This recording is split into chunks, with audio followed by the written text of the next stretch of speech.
the lead producer for SAE Media Group's Energy from Waste conference, which will be held the 3rd to the 4th of December in London this year. Today, I'm delighted to be joined by one of our esteemed speakers, Jarno Stet, who's the Secretary of the National Association of Waste Disposal Officers. He'll be joining two panel discussions at the conference discussing local authority perspective on energy from waste and preparing for the inclusion of energy from waste in the new emissions trading scheme.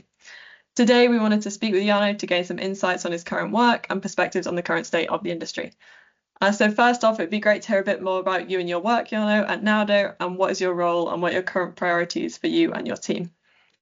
Right, so first a bit about NAWDO. NAWDO is the primary network for senior managers within local authorities with a responsibility for waste disposal. And our members manage about 80% of the municipally managed waste stream in the UK. It includes London boroughs, joint waste disposal authorities, waste partnerships, and unitary and county councils as its members. And we basically are a membership organization looking after the interests of how do you call it, the client side of local authority waste management. We maintain working relationships with a variety of stakeholders, some of them in central government, such as DEFRA and the Department of Energy Security and Net Zero, but also other stakeholders, the Waste and Resources Action Plan, the Environment Agency, the Environmental Services Association. So we manage relations with a broad range of stakeholders and establish common grounds, as well as, in inter-sector work with the packaging sector in order to drive forward improvements in waste management. Amazing. And the energy from waste market is changing rapidly, with novel policy and regulations driving emerging technology implementation. What have been the biggest innovations this year, do you think? I think it's doing more with what we've got, recovering more energy from unrecyclable residual waste, putting that energy to best use. So rather than just generating electricity from it, we're doing a lot more with the heat. We're looking into alternative uses, for example, district cooling. That there are so many opportunities around energy from waste, and those opportunities we can develop further. There are novel projects around waste heat, for example, and bringing that to sites where it's needed, just not through pipes, but also other means of transporting heat. A lot of innovation is going on around decarbonising the sector. So decarbonising what comes out the chimney at energy from waste plants, but also looking at what goes into them in the first place and addressing carbon that way. So ETS will bring a range of changes, and we're at the forefront of sort of the energy from waste sector reinventing itself. Yeah, that leads perfectly into the next question about the ETS. So with the emissions trading scheme being expanded to include energy from waste by 2028, what do you think the biggest changes you foresee will be within the energy from waste sector? So there will be a price on fossil carbon that is emitted from combusting waste, and we want to reduce the carbon impact of the energy from waste sector, even though it already delivers a carbon saving because we're not disposing of that waste to landfill.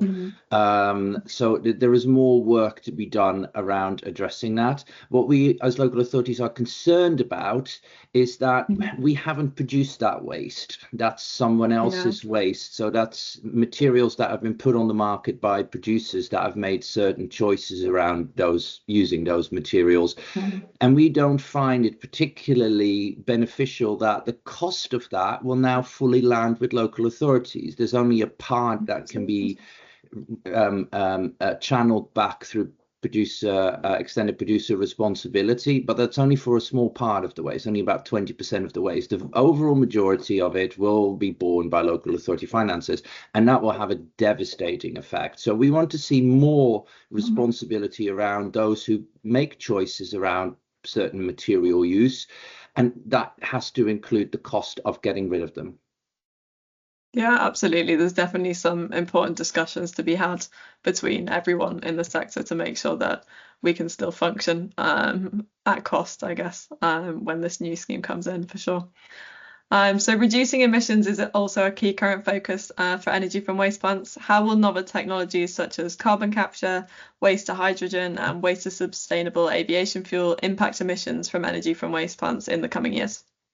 I think first of all we need to ensure that there's a level playing field for everyone to ensure that that there is no leakage of carbon, and yes, you can turn fossil-based materials into sustainable aviation fuel, but that's still coming out the jet engine of a flight at high altitude. So we need to address that.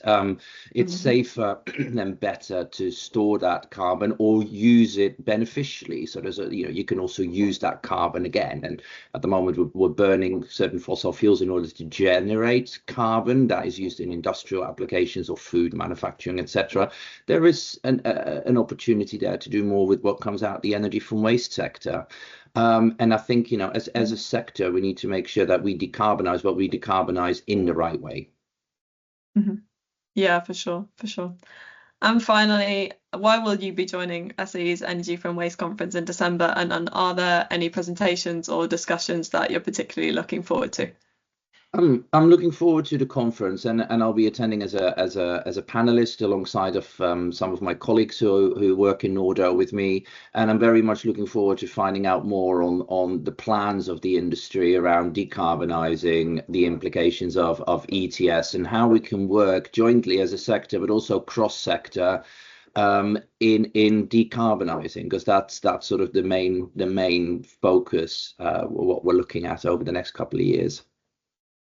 Yeah, and hopefully the conference will be a great place to kind of discuss those ideas and hopefully come up with some solutions to those problems. As well as catching up with people from the industry and see what's developing. Yeah, for sure. It's definitely a community that we want to keep bringing back together.